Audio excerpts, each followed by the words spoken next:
Really great that finally somebody has brought together all this evidence, because a lot of it's not available in English. You know, we had to do 8 years of research, translate papers from German, Russian. You referred to in India the Vedic literature? Well, yes, I was saying in the beginning that we do take our inspiration from these ancient Sanskrit writings of India. They're collectively called the Vedas. Among them are the Puranas. Purana is a Sanskrit word. It means history. Now, these histories tell of human civilizations on this planet going back millions of years. How do we know those are accurate? Well, that was our question, too. Richard Thompson and I, we thought, well, if there's any accuracy to those statements, there must be some factual evidence to back them up. Now, when we looked in the current textbooks, of course, we didn't find any such evidence, but we thought, well, let's look a little bit further. And as I said, that led to an 8-year research program where we investigated every archaeological discovery ever made. And what we found is that, practically speaking, archaeologists and anthropologists have buried almost as much evidence as they've dug up. In other words... Or perhaps overlooked, cast aside? Well, yes, cast aside. And there have been some outright cases of suppression where people who have reported such things have had their careers ruined. We should never, I don't think, be afraid to investigate opposing points of view. And the hidden history of the human race is something that is in direct opposition, I guess, to the Darwinian theory of evolution.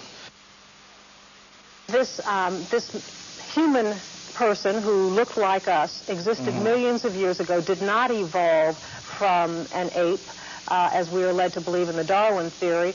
Why has this evidence been suppressed, and what kind of evidence have you found to support this? Well, I'll give you a very good example. Now, one example from historical times is during the California gold rush days, miners were digging tunnels thousands of feet into the sides of mountains. Now, the rock in these mountains is over 10 million years old. So when they were digging these tunnels, they were finding human skeletons, they were finding stone spear points, they were finding mortars and pestles, hundreds of them at dozens of locations. Now, all these were gathered together, reported to the scientific world by J.D. Whitney, who was the state geologist of California. And he published a massive book about them by Harvard University. Harvard University was the publisher.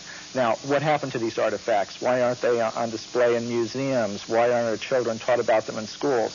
There was a very powerful anthropologist at the Smithsonian Institution named William H. Holmes.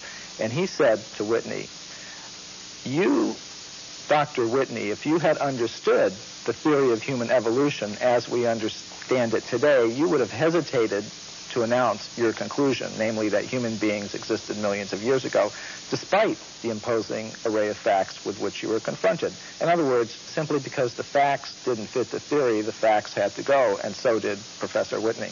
But back then I would imagine that they did not have the scientific procedures to identify the exact age of bones and matter that we have today. So can you be confident that this researcher was able to give a time for these bones that were found? Yes, we checked with the modern geologists about the age of the deposits.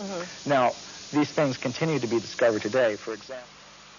And a vast amount of evidence showing that human beings like ourselves have been around for millions of years has been systematically suppressed.